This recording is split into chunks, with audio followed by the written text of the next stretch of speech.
Hello, everybody, and welcome back to the Data Playbook. We're now entering Week 12 in the NFL, so we'll kick it off with Thursday Night Football, which is Buffalo at Houston. So let's look into the data. Starting off with our team data, you have Buffalo favored on the money line with a spread of 5.5 and a total line of 43.5. I'll also switch over to the averages now for the teams. And you have Buffalo with pretty good rankings with a scoring rank of 5, a passing rank of 10, a rushing rank of 1, best in the league at rushing, and a tight end rank of 2. Defense is also not too bad, although they're about average at letting their opponents score, and their allowed rushing rank's almost the worst in the league. But otherwise, they're about the best at stopping the pass. For Houston, you have one of the better defenses in the league, with a allowed scoring rank of 1, a passing rank of 4, an allowed rushing rank of 3, and an allowed tight end rank of 6. Offensively, though, there's more to be desired, where they're only about average or maybe below average. With the rushing rank, they're below average, their scoring rank's below average, their passing rank's about average, and same with their tight end rank. And then looking at the quarterbacks for this game, you have Josh Allen and Davis Mills because CJ Stroud is listed as out right now. Josh Allen has averaged 24.7 fantasy points per game this season, and David Mills has averaged 12.8. Josh Allen has 7 interceptions this season, with 2 other rushing fumbles, and David Mills has 1 passing interception this season with no other turnovers. And then there's your player averages, along with looking at their share. Once again, we've known this with Josh Allen, where he gets a pretty large share of rushing with an average of 6.5 carries. So that comes out to be about 22.4% of the team's total rushing carry share, and he gets about 24.3% of the team's total rushing yard share. For David Mills, he just has a small percentage right now, with averaging only 2.5 carries per game, and I think that puts him somewhere around 4% there, maybe 4.3% there. And just for fun, I'm going to flash CJ Stroud's numbers here, just on the unlikely event that he somehow makes it back in. And if you need it there, you have it, but I'm not going to go over it too much in detail. Next up, we have our running backs with James Cook and Woody Marks, who's gained the number 1 position at running back. James Cook averages 8.3 fantasy points per game this season, and Woody Marks averages 9.4. The only turnovers come from Cook, with 1 rushing fumble this season. So now we'll just look at their averages and their breakdowns. And for their shares, you have James Cook with 62.8% of the team's rushing carry share and 66.9% of the team's rushing yard share. For Woody Marks, you have about 40% of the team's rushing carry share, obviously much of that shared with Nick Chubb, and another 40%.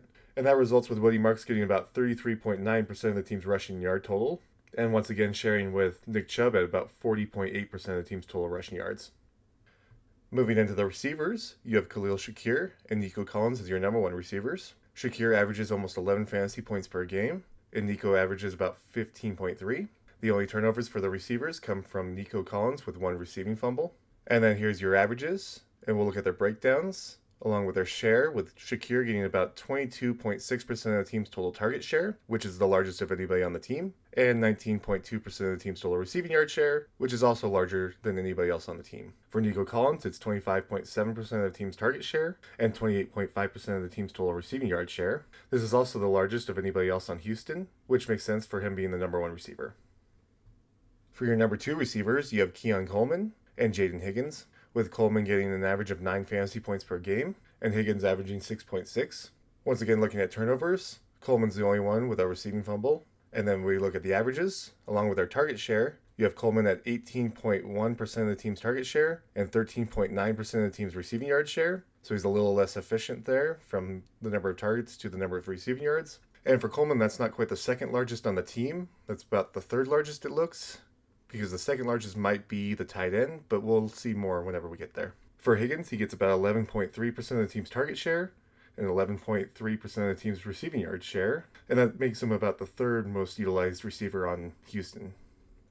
Moving into tight ends, instead of Kincaid, since he's listed as out, you have Dawson Knox and Dalton Schultz. Knox averaging 4.1 fantasy points per game this season, and Schultz averaging 10.6. With no turnovers, we'll go straight to the averages. And then down here you have their target share, with Knox getting about 7.8% of the team's target share and 7.5% of the team's receiving yard share. Over here with Schultz, you get 21.3% of the team's target share and 21.7% of the team's receiving yard share. So over here that does make Schultz the 2nd largest receiver on the team. And over here with Knox, he's much lower, but that's because he's a backup. So just in case something's wrong and he isn't out, here's Kincaid's numbers. Once again, I'll go through them just very quickly or not at all, but here's your averages. But for fun, I did want to look at this too, where this target share is at 13.3% and 18.9% of the team's receiving yard share. So that does make him the second largest receiver on the team, which is what we thought earlier whenever we saw that Coleman was the third largest receiver.